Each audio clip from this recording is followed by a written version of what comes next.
성경에서 가장 중요한 단어 뭘까요? 대충 다 알고 계셔서 사랑입니다. 그래서 어떤 분이 이렇게 얘기를 했어요.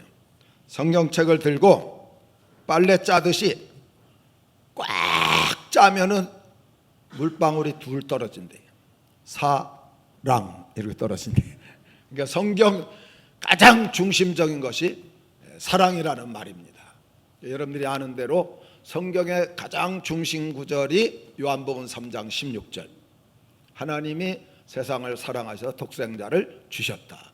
하나님의 사랑이 드러난 이것이 성경의 중심 구절이면서 신약의 또 중심 구절이. 그럼 구약은 어떠냐? 마태복음 22장 37절로 40절까지 보면 위로는 하나님 사랑하고 아래로는 이웃을 사랑하는 게 율법과 선지자의 대강령이다. 율법은 모세오경을 가리켜요. 선지자는 여호수아부터 말라기까지. 그러니까 구약도 하나님 사랑, 이웃 사랑. 신약 요한복음 3장 16절에도 하나님의 사랑. 그래서 성경은 사랑이 가장 중요하다는 것을 우리에게 보여줍니다. 예수님께서도 요한복음 13장 34절에 내가 너에게 새 계명을 주노니 내가 너희를 사랑한 것 같이 너희도 서로 사랑하라. 구약도 하나님 사랑, 이웃 사랑. 신약도 하나님의 사랑을 얘기하는데 왜 새 계명이냐? 구약에는 모범이 없었어요. 그냥 사랑하라고. 근데 신약에 와서는 내가 너희를 사랑한 것 같이 모범을 보여줬어요. 예수님이 십자가에서 죽으시면서 우리를 위해서 피 흘리심으로 우리에게 죽기까지 사랑해 주심. 그래서 그것이 신약에 와서는 새로운 계명으로 우리에게 주어진 것이 바로 사랑입니다. 여러분들이 잘 아는 고린도서 13장 13절 그런 믿음, 소망, 사랑 이 세 가지 항상 있을 것인데 그 중에 제일은 사랑이라. 여러분 믿음, 소망, 사랑 이 중에 왜 최고가 사랑일까? 제가 혼자서 이렇게 묵상을 하는데 우리가 다 나중에 천국에 갈 거잖아요. 여러분 천국에 갈 줄 믿습니까? 근데 아멘 안 하시는 분들은 안 가실 거예요. 다 천국에 갈 줄 믿으십니까? 천국에 가면 믿음이 필요 없어요. 믿음이란 건 히브리서 11장 1절에 보면 바라는 것들의 실상, 지금 있는 게 아니 앞으로 바라는 것의 실상, 보지 못하는 것들의 증거, 이게 믿음이에요. 근데 거기 가서 다 봐요. 다 봐. 삼위 하나님을 다 보기 때문에 믿음 자체가 필요 없어요. 소망도 마찬가지. 그곳에 가게 되면 완전해요. 완벽해요. 충분해요. 부족함이 0.0001%도 없어요. 그러니까 더 이상 바랄 소망이 그곳은 없기 때문에. 그래서 하늘나라는 사랑만 풍성하니, 사랑만 넘치는. 그래서 믿음, 소망, 사랑 중에 제일은 사랑이라고 이렇게 표현을 했어요. 로마서 12장에 보게 되면 사랑은 율법의 완성이다. 그래서 예수님께서 사랑을 베풀므로 인해서 율법을 다 완성시켰기 때문에 우리도 사랑하고 살면 율법을 다 이룰 수 있는 자가 될 수 있다고요. 그러니까 여러분 사랑이 얼마나 중요한가를 보여주는 거죠. 요한일서 4장 8절엔 God is love. 아예 하나님 자신이 사랑이라고요. 그러니 우리가 하나님이 사랑이시고 이렇게 성경의 사랑의 중요성을 얘기하는데 사랑 안 하면 되겠습니까? 자, 옆 사람 다시 바라보요. 진짜 사랑합시다. 왜 사랑을 꼭 해야 되느냐? 고린도서 13장 1절로 3절에 보면 1절에 사랑이 없으면 소리나는 구리와 울리는 꽹과리가 되고, 그리고 거기 사람의 방언, 천사의 말이 나와요. 어쨌든 이런 방언을 갖다 한다 할지라도 은사를 받았어도 사랑이 없으면 소리나는 구리와 울리는 꽹과리. 이건 뭐냐니까 그냥 광물이에요. 광물로 이렇게 만들어 놓은 거이 인격이 없다는 거예요. 무인격이다.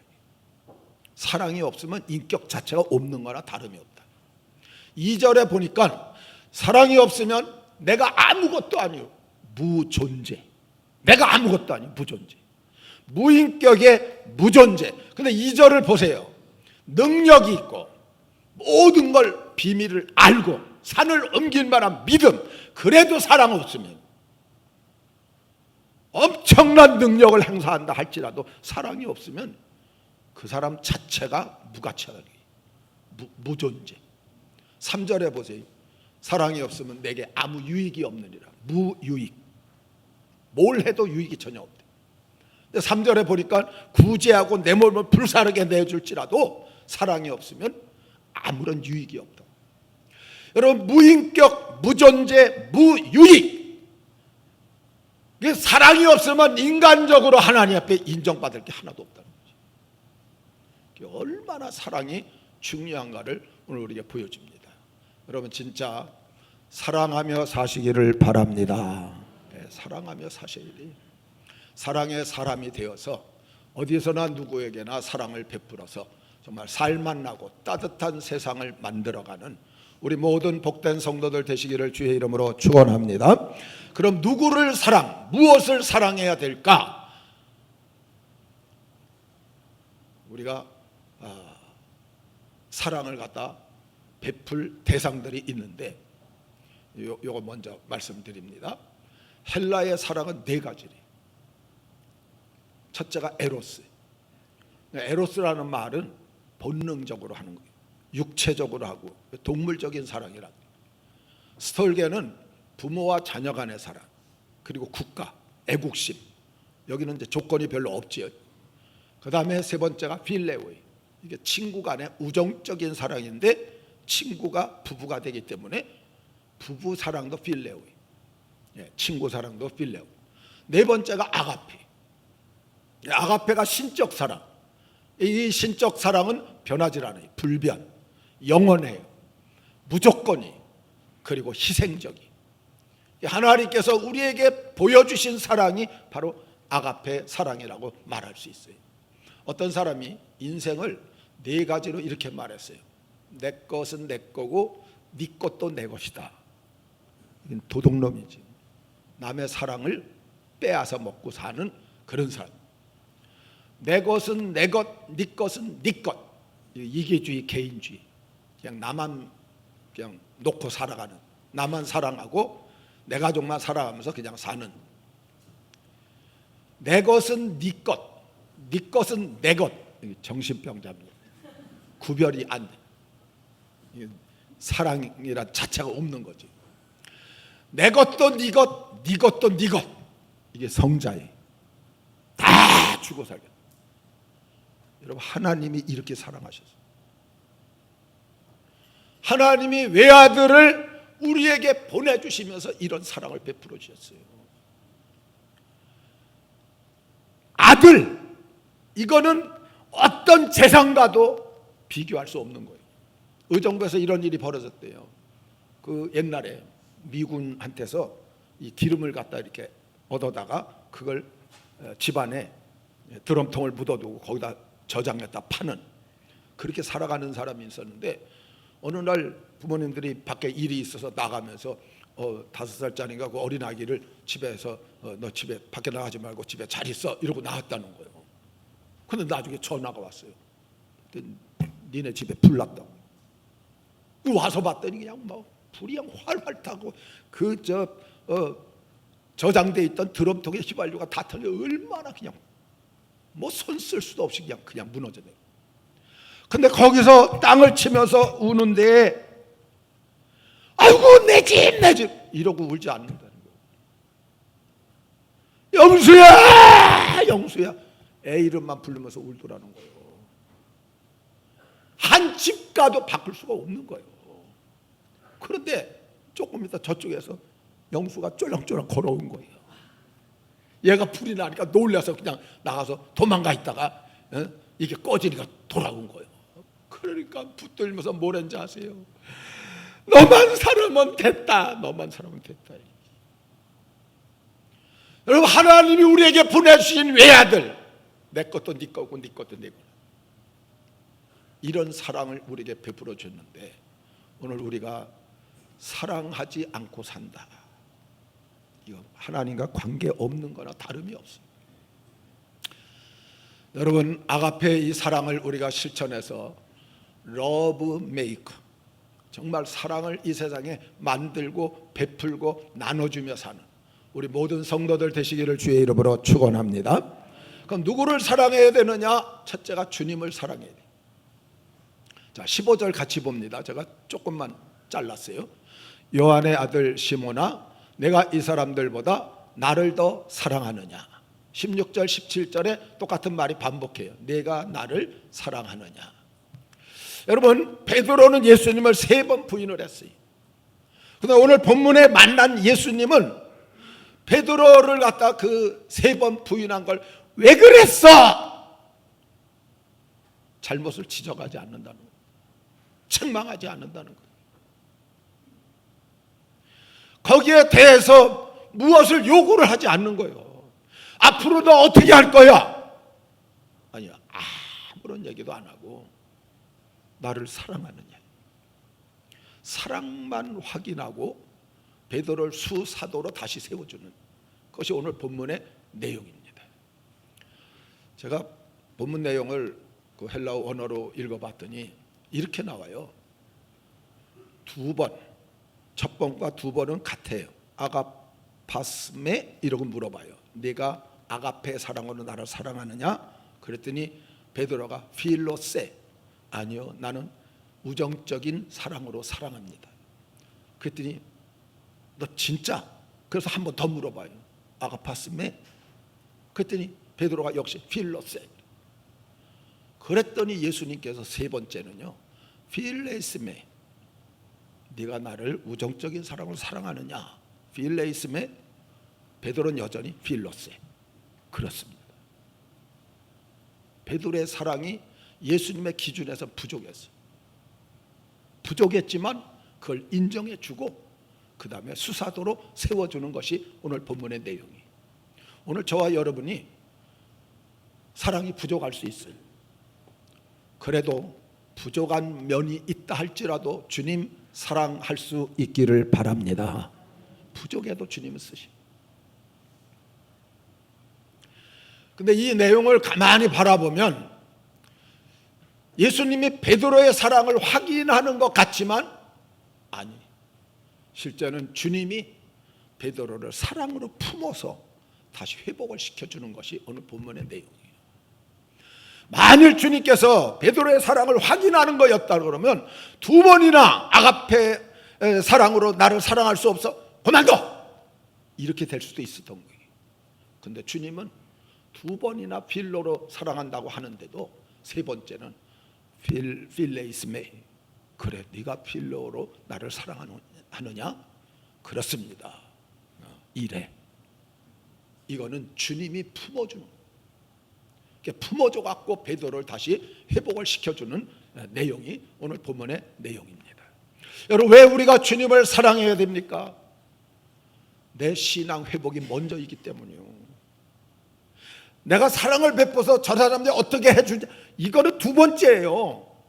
내가 사랑을 가져야, 주님을 사랑하는 마음이 뜨거워져야 내 마음에 내 신앙이, 내 생활이 회복될 수 있기 때문에 그런 거예요.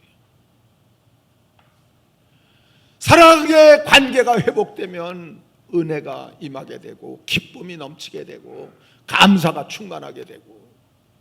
여러분, 계시록 2장 4절에 보니까 에베소 교회를 향해서 예수님이 그러셔요. 내가 처음 사랑을 버렸느니라. 처음 사랑을 버렸느니라. 회개해라. 그렇지 않으면 내 촛대를 내가 옮겨버리겠다. 처음 사랑을 버렸대. 이 첫사랑, 주님과 만남의 그 은혜로운 사랑의 관계를 회복해야 내 마음의 신앙이 불길 듯 일어나게 되고 기쁘고 감사하고 은혜롭고 진짜 좋은 신앙으로 살아갈 수 있기 때문에. 그러니까 여러분, 사랑하라 그러면 꼭 남을 위해서 하는 거다. 아니요, 나를 위해서 하는 거예요. 나 때문에 우리가 사랑하면서 살아야 된다. 그래야 내가 살아야 남도 살릴 수 있고, 내가 뜨거워져야 남도 뜨거워질 수 있고, 내가 풍성해야 내가 나눠줄 수 있기 때문에. 그래서 나 자신을 위해서 정말 주님을 사랑하면서 살아야 될 것을 오늘 우리에게 보여줍니다. 제가 40세에 성지순례를 갔어요. 처음 그리고 성지순례 가서 저 교회를 갔는데 이 교회가 베드로 수사도 회복교회예요. 안에는 이렇게 생겼어요. 그래서 그 안에 들어가 갖고 맨 앞에 저게 돌이에요.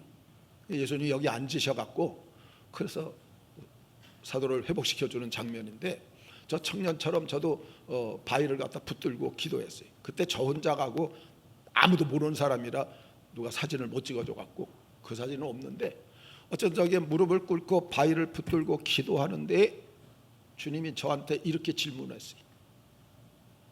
정우야, 너 이 사람들보다 나를 더 사랑하느냐 그러시더라고.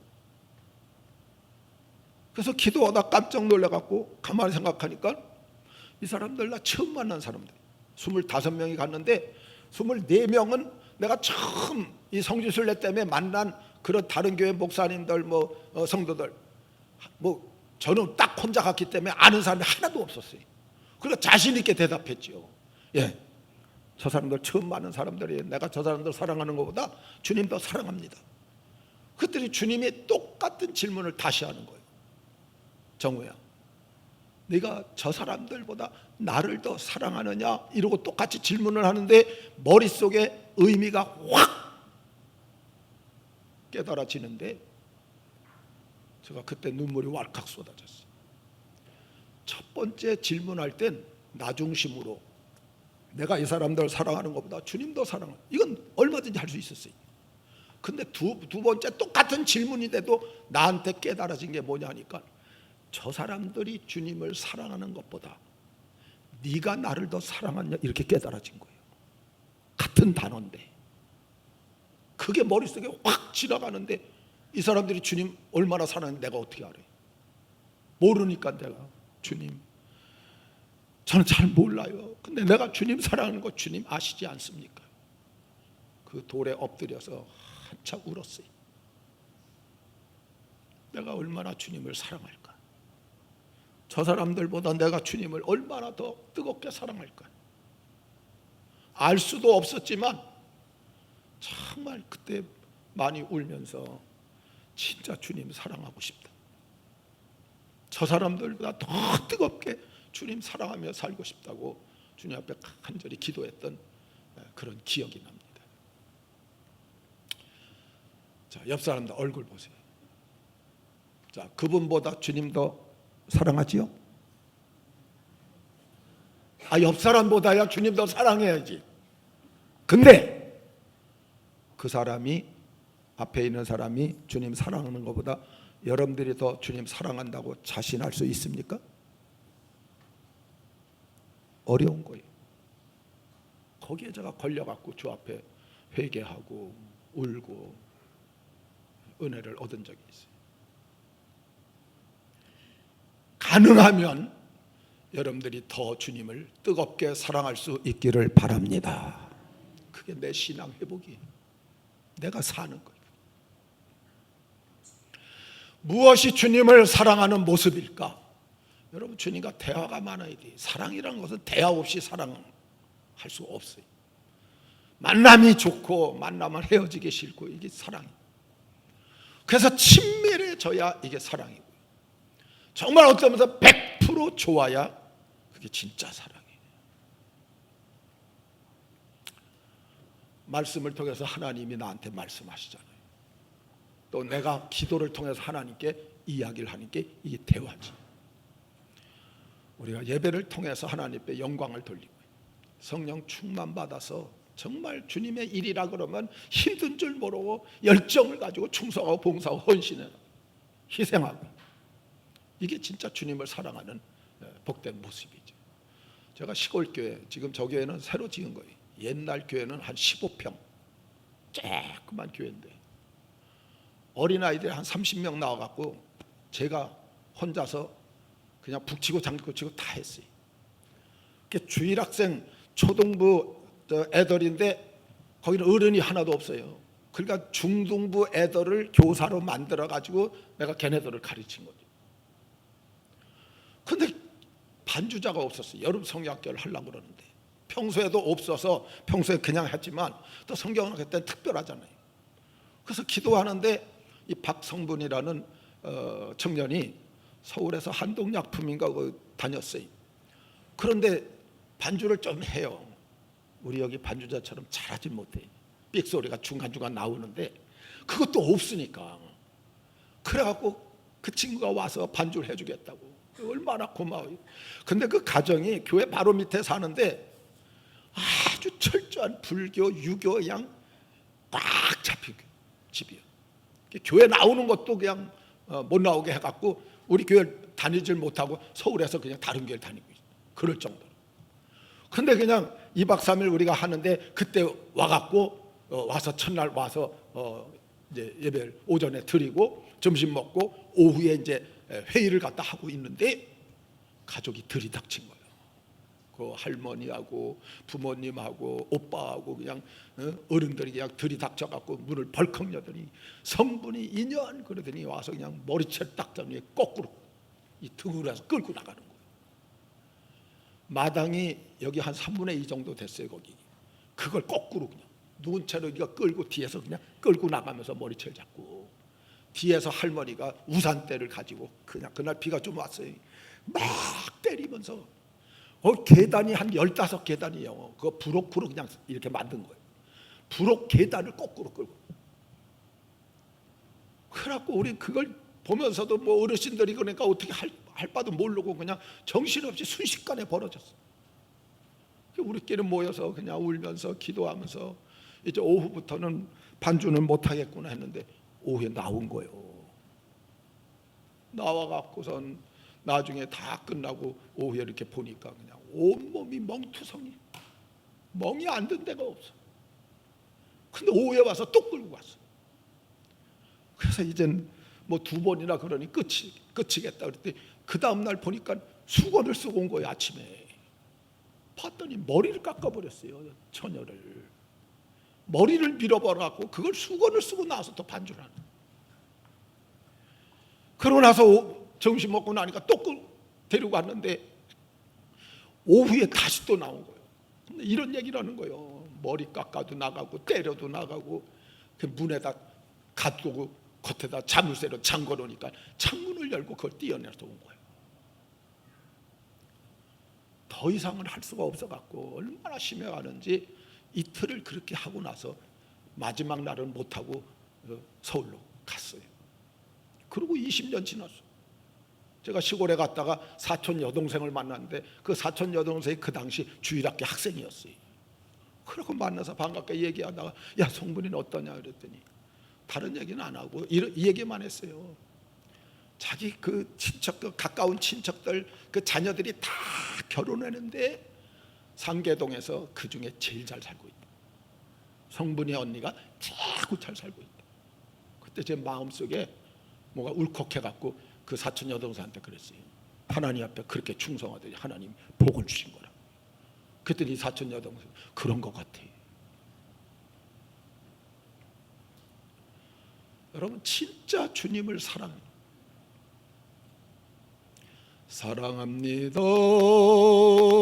나의 예수님 사랑합니다.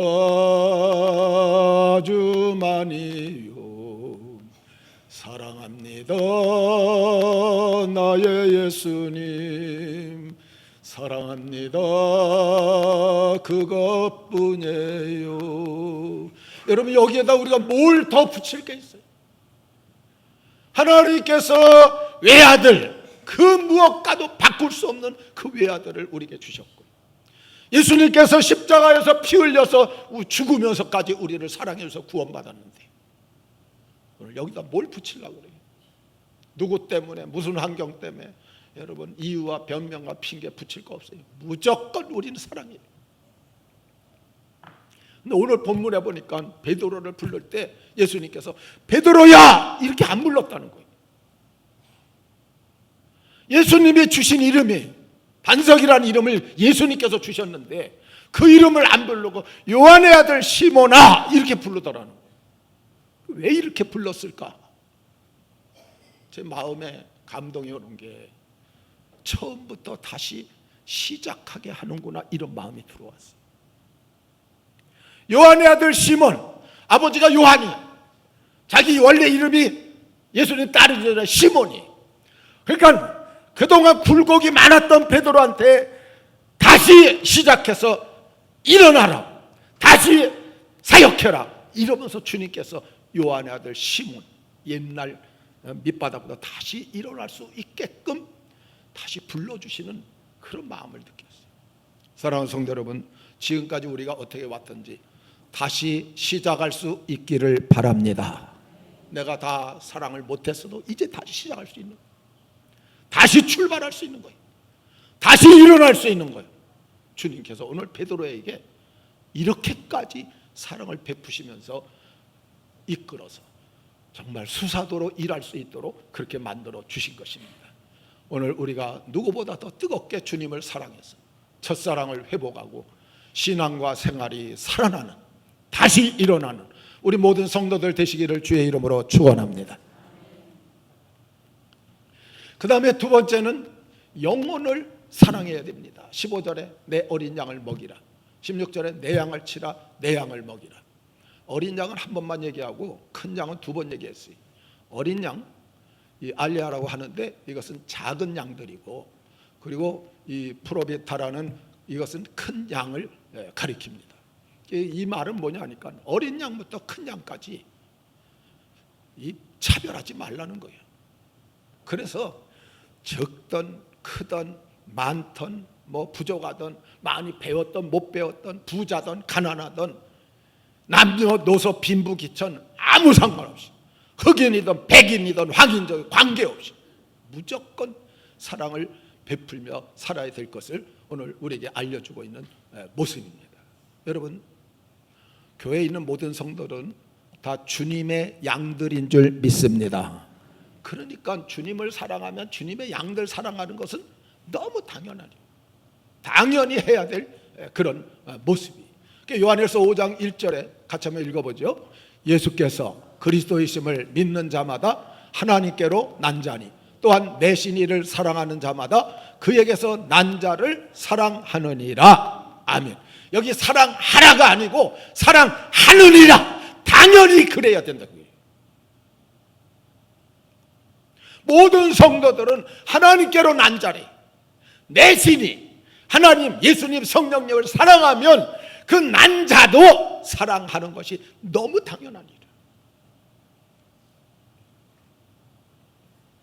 그래서 교회는 사랑의 공동체가 돼야 돼요. 사람이 많은 교회가 좋은 교회가 아니에요. 사랑이 많아야 좋은 교회지. 사랑이 아무리 작은 교회도 거기에 사랑이 넘치면 그 좋은 교회. 요한일서 4장 20절에 이렇게 말했어요. 하나님을 사랑하노라 하고 다른 성도를 사랑하지 않으면 거짓말하는 자래요. 보이는 사람을 사랑치 못하는 자가 보이지 아니하는 하나님을 사랑할 수 없느니라 이랬어요. 그게 여러분, 이 땅에서 우리가 사랑하고 사는 것은 무조건 해야 돼요. 무조건. 지난번에 말씀드렸잖아요. 부부지간에 아내가 복종해야 내가 사랑을 해주지. 이건 그리스도의 사랑이 아니, 성경대로 하는 사랑이 아니. 남편이 사랑해줘야 내가 복종하지. 마찬가지. 성경이 말하는 사랑은 복종을 안 해도 사랑해주고 사랑을 안 해줘도 내가 복종하고, 이게 성경이 말하는 거야. 신앙은 철저히 개인적이라. 오늘 본문의 사랑도 마찬가지. 다른 사람이 나를 사랑해줘야 사랑해지. 그건 그리스도의 사랑이 아니. 여러분, 예수님께서 원수까지 사랑하라. 오늘 우리가 원수 같은 존재였었어요. 로마서 8장에 나오잖아요. 원수 같은 우리들, 죄인 되었을 때, 원수 되었을 때 하나님이 그리스도를 보내주셔서 자기의 사랑을 확증해 주셨다. 누구든지 상관없어요. 그 사람이 나를 사랑 안 해도 상관없어요. 나는 무조건 사랑을 베풀어야 하나님 앞에 내가 인정받는 성도의 삶의 자세가 된다는. 이 핑계 저 변명 여러 가지 이유들 들어가면서 안 하면 내 자신이 하나님 앞에 인정받을 수 없다는 거지. 성경은 항상 개인적인, 내가 말씀대로 그냥 하면 돼요. 남이 하던 안 하던. 그렇게 하다 보게 되면 공동체가 다 사랑으로 하나 되는 모습이 되는 거지. 여러분, 사랑하는 모습이 어떤 모습이냐? 어떤 시골에서 다만 낀 옆집에 처녀 총각이 있는데 서로 눈이 맞아서 사랑을 했대. 근데 이 남자가 아주 좀 괄괄한 성격이라 그 아침마다 이 세수대에다 물을 떠서 거기서 세수를 하는데 그냥 성격이 급해갖고 그냥 막 이런 소리를 내면서 그렇게 한대. 근데 아가씨가 옆집에서 담벼락으로 들려오는 소리를 들으면서 남자는 절해야 돼. 야성미가 있잖아, 야성미. 그러면서 좋아했어요. 근데 몇 달 사귀다가 대판 싸워가지고 이제 그만 만나자 그래서 헤어졌어요. 그 다음날 아침에 훅 하니까 꼭 산적 도둑놈 같아. 뭔 차이예요? 사랑할 때는 야성미가 넘치게 느껴지는데 거기 사랑이 식어지니까 산적 두목처럼. 여러분들이 사랑하면 다 좋게 보일 줄 믿습니다. 진짜예요. 사랑하는 사람은 어떻게 보여요? 좋게 보여요. 귀엽게 보여요. 정말 만나고 싶고 대화하고 싶고 사랑하게 되면 또 만나면 헤어지기 싫고 아름답게 보이는 거예요. 근데 사랑이 식고 나면 비난하게 되고 불평하게 되고 보기 싫고 만나기도 싫고. 참 이 사랑이라는 게 얼마나 중요한 걸 보여주지. 우리 삼일교회는 어떨까? 우리 옆 사람들 다시 한번 진짜 사랑하겠습니다. 여수 가면 동도섬이 있는데 거기 무덤 3개가 있어요. 저 뒤에 무덤이 손양원 목사님 부부, 앞에가 2 아들 동신 동인이. 근데 이 동신 동인이 사건이 여수 순천 반란 사건 때 일어난 거예요. 근데 같은 뭐 지금으로 말하면 한 고등학교 뭐 한 3학년쯤 이 정도 된 애들인데 안재은이라는 애가 이 빨갱이 그 당시 뭐 거기 빨치산이 그쪽에 이제 속해버린 거예요. 그래가지고 이제 여기 기독교인들은 그쪽으로 안 가잖아요. 유물주의니까 공산주의가 안 가니까 동신 동인이는 신앙이 아주 철저하니까. 근데 이 안재은이가 동인이를 잡아갖고 죽이려고 한 거예요. 근데 옆에 동생이 있다가 총을 쏴서 죽이려고 하니까 자기가 가로막았어. 우리 형은 우리 가문을 이어야 될 거니까 나를 대신 죽이려고. 빵 쏴갖고 동생이 쓰러지니까 서 있는 그 형한테도 또 쏴갖고 둘을 다 죽여버려. 그래서 나중에 국군이 거기 와서 진압을 하고 잡혔는데 이게 제일 악한 아이였어요. 그래서 내일 사형을 갖다 시키는데 제가 사랑의 원자탈이라는 그 영화를 봤어요. 거기 그렇게 나오더라고요. 학교에서 이 군대가 진을 치고 있어갖고 손양원 목사님 그 학교를 찾아 대장을 만나요. 예, 안재훈을 제발 살려달라고. 그랬더니 그놈이 제일 악한 놈이 안 된다는 거예요. 내일 사형을 시켜야지. 제발 살려주면 내가 책임지고 사람 만들 테니까 제발 살려달라. 내 2 아들을 죽인 원수다. 그러나 그리스도의 사랑으로 내가 사랑할 테니까 제발 용서해달라고. 들은 척도 안 하고 대장이 나가버렸어요. 그러니까 손양원 목사님이 그 마룻바닥에 앉아가고서 하나님 앞에 기도를 시작했는데 그 다음날 아침에 대장이 왔다 깜짝 놀랐어요. 목사님이 안 가고 그냥 밤을 샌 거예요. 거기서 눈물바닥을 이루면서 그렇게 기도한 감동이 돼갖고 죽기 뭐 몇 분 전에 살려내요. 그래갖고 데리고 오라고 해서 목사님한테 주면서 책임지시라고. 그러니까 양아들을 삼잖아요. 내 아들 2를 죽인 원수를 양아들을 삼. 여러분, 이게 그리스도의 사랑이 이게. 예수님의 사랑을 받으니까 그런 사랑을 베풀 수 있는 거지. 양아들을 삼아가지고 나중에 이 안자현이가 신학을 갖다 하게 되고 부산에서 전도사님 생활을 조금 하다가 뭐 뭔 일이 있었는지 하고 제주도로 가갖고 거기서 어류 도매 업을 하다가 나중에 1979년도 12월에 서울 와갖고 이제 소천을 갖다 했는데 어쨌든 손양원 목사님 이 엄청난 모습을 갖고 있어요. 그리고 그 손양원 목사님 목회하는 곳이 애양원 교회예요. 거기에 다 나은 자들만 있었거든. 나은 자들 고름을 입으로 빨았다 그러더라고요. 뭐 환자들 대접하는 건 뭐 말도 아니고 어쨌든 입으로 빨면서까지 그렇게까지 사랑을 갖다 많이 베풀. 나중에 이제 6.25 때 그 공산군이 거기까지 천리로 오니까 환자들이 다 그랬대요. 환자들이 목사님 잠시 피했다가 여기 좀 정리되거든 다시 들어오시라고. 피하면 되는데 목사님이 내가 성도들 두고 어딜 가겠느냐고 이래서 거기서 순교를 당해서. 그래서 그의 별명이 사랑의 원자탄. 사랑하는 성도 여러분, 사랑의 원자탄, 이게 어디서부터 나왔습니까? 이 세상이 죄악이 충만해서 어두컴컴할 때에 예수님께서 이 땅에 2025년 전에 오셔서 십자가에서 사랑의 원자탄을 터뜨리신 거예요. 온 인류를 위해서 자기 목숨을 주는 이 사랑을 갖다 폭탄을 터뜨려서 이게 가는 곳마다 다 터지다가 손양은 목사님 안에까지 들어와서 이게 폭발이 되니까 이런 아름다운 사랑의 모습을 보여줄 수 있었던 겁니다.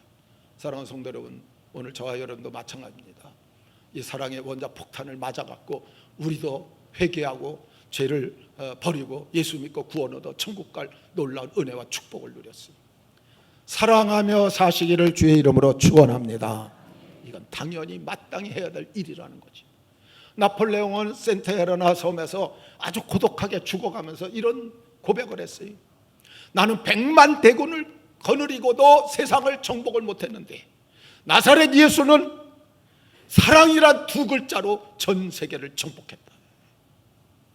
그 사랑 안에 우리가 들어있는 존재가 아니겠습니까? 사랑하는 성도 여러분, 이곳에도 사랑의 원자탄이 폭발할 수 있기를 바랍니다. 정말 사랑이 넘쳐 흐르는. 그래서 주님을 사랑하는 마음이 뜨거워지고 그것 때문에 영혼을 사랑하고 사랑이 넘치는 공동체가 되어서 이웃의 불신자들에게 사랑을 베풀어서 정말 교회가 아름답게 세워져 나가는 이런 귀한 역사가 이곳에 일어날 수 있기를 주의 이름으로 축원합니다. 마지막 부분은 사명 사랑하는 거예요. 15절에 먹이라, 16절에 치라, 17절에 먹이라. 이 먹이라는 보스케라고 하는데 양육하고 보호하라는 거예요. 그래서 어린 양은 먹이라고만 했어요. 치라고는 안 하고. 근데 치라는 것은 포이마이네인데 이게 목회란 뜻이에요. 목회하다. 그래서 잘못하면 훈계하고 채찍질해서 바로 세우는 교훈, 책망, 바르게 하는 이것이 바로 포이마이네입니다. 그래서 큰 양들은 먹이기도 하고 치기도 하고 이렇게 두 가지를 갖다가 말씀을 갖다 하고 있습니다. 어쨌든 이것은 하나의 사명이, 베드로가 사랑은 부족했지만 그래도 주님께서 사명을 주시는 거예요. 사역을 주시는 거예요. 이것을 우리가 사랑으로 받아들이게 되면 정말 열심히 그 일을 잘 감당해 나가는 그런 모습이 될 수 있다는 거죠. 현재 주님이 교회를 통해서 여러분들에게 맡겨주신 일들, 기쁨으로 일하고 있습니까? 감사함으로 일하고 있습니까? 아니면 힘겹고 억지로 마지못해 직분 때문에 그렇게 하고 있습니까? 여러분, 사역하는 게 즐겁습니까? 기다려집니까? 좋아합니까? 감사합니까? 너무 기쁩니까? 사랑의 강도 차이. 사랑하면 다 좋아져요. 근데 그 사랑이 식으면 솔직하게 때려치고 싶고 안 하고 싶고 그런 마음이 드는 거죠. 창세기 29장 20절에 보니까 야곱이 라헬을 위해서 결혼식, 그래서 7년을 봉사하기로 해서 결혼식을 하잖아요. 7년을 수일같이 여겼더라 이렇게 나와요.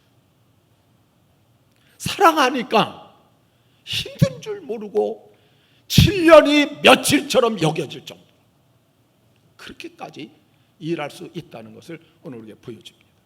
여러분, 예수 그리스도의 구원의 은혜, 그리고 우리를 충성되이 여겨서 직분을 맡겨주셨으니 이 사명, 이 사역 우리가 사랑해야 당연하다는 그런 말씀이에요. 조금만 힘들어도 참지 못하고 문제를 갖다 일으키고 사역을 소홀히 하고 원망하고 불평하고 맡은 일을 손을 떼려는 것, 이건 사역이 어려서가 아니, 사역이 힘들어서가 아니고 사랑의 결핍증이에요. 사랑이 부족해서. 그래서 그런 모습이 나오게 되어지는 거예요. 18절 말씀에 네가 젊어서는 스스로 띠띠고 네가 원하는 곳으로 다녔지만 늙어서는 두 팔을 벌리리니 남이 내게 띠띠우고 네가 원치 않은 곳으로 데려가리라. 여러분 코바디스 도미네라는 거 지난번에 한 말씀 드렸어요. 로마의 네로 황제가 핍박을 할 때 바울과 베드로가 나중에 이제 잡히게 되는데, 그때 베드로가 잡히기 전에 제자들이 그랬어요. 요 박해가 끝날 때까지 좀 피해 계시라고. 우린 다 잡혀서 죽어도 되지만 베드로 사도야 돌아가시면 교회를 나중에 어떻게 일으키겠어요. 하도 그러니까 베드로도 그러니까 그런 것 같아 갖고, 그래서 아침 새벽에 일찍 동쪽으로 와서 알반이라는 언덕을 넘어. 그래서 넘어가는데 해가 떠오르면서 빛이 비치는데 예수님이 오는 거예요. 예수님이 오더니 자기를 본체마치하고 지나서 자기가 나온 로마 쪽으로 이렇게 가니까, 그때 베드로가 한 말이에요. 코바디스 도미니, 주여 어디로 가시나이까. 거기 지금 박해가 있어서 사람들 다 죽는 지역입니다. 근데 예수님께서는 나는 네가 피해 나온 그곳에 순교하러 간다. 그러니까 베드로가 벌떡 일어나더니 몸을 확 돌려서 로마를 향해서 가는데, 그때 두 제자가 따라가고 있었거든요. 두 제자가 똑같은 말 한 거예요. 코바디스 도미니. 그거는 이제 선생님 부르는 거예요. 아니 사도 선생님이요, 어디로 가십니까? 거기 죽는데. 베드로가 가서 잡히게 되고 나중에 십자가에 못 박는데, 내가 어떻게 예수님처럼 똑바로 십자가에 못 박히겠느냐, 나 거꾸로 십자가에 못 박아달라. 유일하게 베드로가 십자가에 거꾸로 못 박혀서 순교를 당하는, 죽기까지 사역을 위해서 자기 몸을 드린 이런 모습을 오늘 우리에게 보여주고 있습니다. 사랑하는 성도 여러분, 정말 주님이 우리를 위해서 십자가에 죽어주셨으니 우리도 죽기까지 사명 감당하면서 그 사명을 사랑하면서 우리가 실천해 나가야 될 거예요. 우리 옆 사람한테 죽기까지 사명을 감당해 봅시다. 지금 경제와 정치 상황이 엄청 힘들잖아요. 근데 여러분, 이런 환경들, 또 어떤 면에서 우리 삼일교회 여러 가지 문제가 있잖아요. 이런 것들 때문에 이유되고 변명되고 핑계하면 안 돼요. 로마 시대 때는 10명의 황제가, 그러니까 네로부터 시작해갖고 10명의 황제가 계속 핍박을 했어요. 그래서 성도들이 살다 도저히 살지 못해서 카타콤에 들어간 거예요. 그 카타콤은 그 속에 뭐 건축을 해서 모래를 파는 뭐 지역이라 그래. 그냥 개미굴처럼 그냥 하는데 그 속에 들어가서 주님을 갖다 섬기면서도 그 신앙이 유지돼 갖고, 그래서 그 신앙으로 인해서 우리까지 왔어요. 여러분, 중국에서는 1960년부터 1970년까지 10년 동안 문화 대혁명이 일어났어요. 홍기병들 빨간 깃발 들고. 그때 제일 심하게 한 게 교회 핍박이에요. 그래서 교회는 다 문 닫았어요. 한 교회도 안 남았어요. 그리고 목회자들 다 잡아가고 성도들 잡아가고 그리고 죽이고, 그래서 완전히 말살시키려고 그렇게 하면서 핍박을 하고 박해를 했어요. 10년 동안 그랬어요. 근데 여러분, 1960년대에 중국에는 교인이 70만 명이었었어요. 예수 믿는 사람. 근데 10년 동안 그런 엄한 핍박이 지났는데 70년대 문화 대혁명 끝나고 났더니 예수 믿는 사람이 1000만 명이 넘어버렸어요. 1000만 명. 왜냐? 사랑을 베푸니까. 그리스도의 사랑을 베풀면서 하니까 그 핍박 속에도 사람들이 예수 믿고 돌아오니까. 환경에다 우리가 이유나 변명을 대면 안 된다는 거죠. 중국의 농촌에 어떤 성도가요, 예수님을 갖다 잘 믿었는데 어느 해 엄청난 기근이 들었대요. 땅이 막 갈라지고. 이 성도가 생각도 못해서 농사를 지어야 되고 하니까 빚을 얻고 있는 것 다 끌어모아서, 그 당시 양수기가 엄청 비싼데 그걸 한 달 구입한 거예요. 그리고 그걸 가지고 와갖고 강에다가 호수를 대고, 그리고 나서 저녁 때 돌려갖고 물을 가득 채워놓고 집에 와서 푹 자고 아침에 갔더니 물이 하나도 없는 거예요. 봤더니 밑에 집 그 불신자인데 물꼬를 열어갖고 물을 다 빼가 버리고요. 그러니 얼마나 화가 납니까? 이 비싼 돈 들여서 한 건데. 할 수 없이 그래도 내가 예수 믿으니까 이래서 다시 막고 물을 댔어요. 근데 하루 종일 하게 되면 또 물이 다 증발되니까 저녁 때 또 가서 다시 댔어요. 그 다음 날 가봤더니 또 다 빼가 버렸대. 이번에 아주 그냥 열불이 나지만 그래, 한 번 더 참자. 그러고 나서 또 물을 대놓고 저녁 때 가서 물을 대고 왔더니 그 다음 날 갔더니 또 세 번째 또 빼간 거예요. 얼마나 화가 나는지 그냥 가서 대통령 싸우고 싶은데 마음속에 목사님한테 한번 좀 물어봐야 되겠다. 그리고 교회를 본 거예요. 목사님, 이만저만해서 내가 비싼 돈 빚내갖고 이렇게 사갖고 했는데 저렇게 그냥 말도 없이 그냥 다 빼가는데 내가 3번을 꼭 참았어요. 이제 못 참겠어요. 어떻게 하면 좋겠어요? 목사님 이런 말을 했어요. 성도님, 3번 참은 거 지금 못 참으면 3번 참은 게 무효가 됩니다. 예수 그리스도의 사랑으로 한 번 더 참으세요. 그런데 이번에는 참때 가서 저녁 때 물 댈 때 그 집 논에 먼저 대주고 그 다음에 당신 논에 대라. 그랬더니 이 사람이 열불이 난 그런 상태에서도 그래, 예수님 때문에 이래가면서 진짜 그 집에 물을 대고 자기 집에 물을 대고 와서 잠을 잤는데 아침에 누가 막 문을 두드리더라고요. 그 문을 열고 봤더니 그 밑에 집 농부가 와갖고 무릎을 딱 꿇더니 눈물을 철철 흘리면서 예수 믿는 사람은 다 이런 거냐, 나도 예수 믿게 해달라고 이러더니 그 가족이 다 예수 믿었다.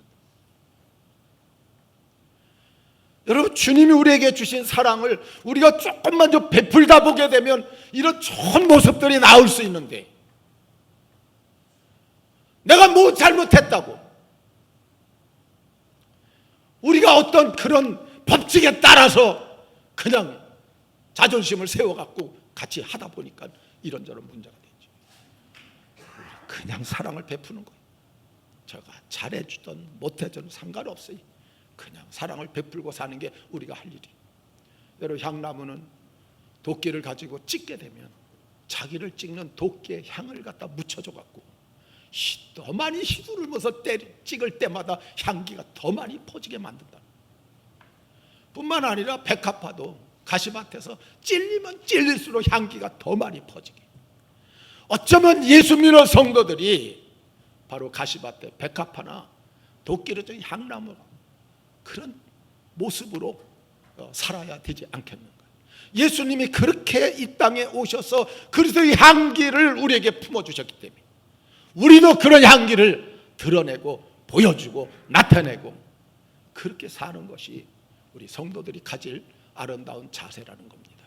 사랑하는 성도 여러분, 정말 주님을 뜨겁게 사랑하시고 우리가 성도들끼리 서로 사랑의 마음을 갖고 또 이웃의 불신자들 영혼까지 사랑하고 여러분들 맡겨진 사명, 사역 그걸 사랑하셔서 정말 러브메이커 사랑을 가지고 여러분들 가정을 행복하게, 교회를 화목하게, 사회를 따뜻하게 진짜 크리스찬다운 진짜 작은 예수처럼 그렇게 살아가서 우리 주님 앞에 설 때 잘했다 칭찬받는 우리 모든 성도들 되시기를 주의 이름으로 축원합니다.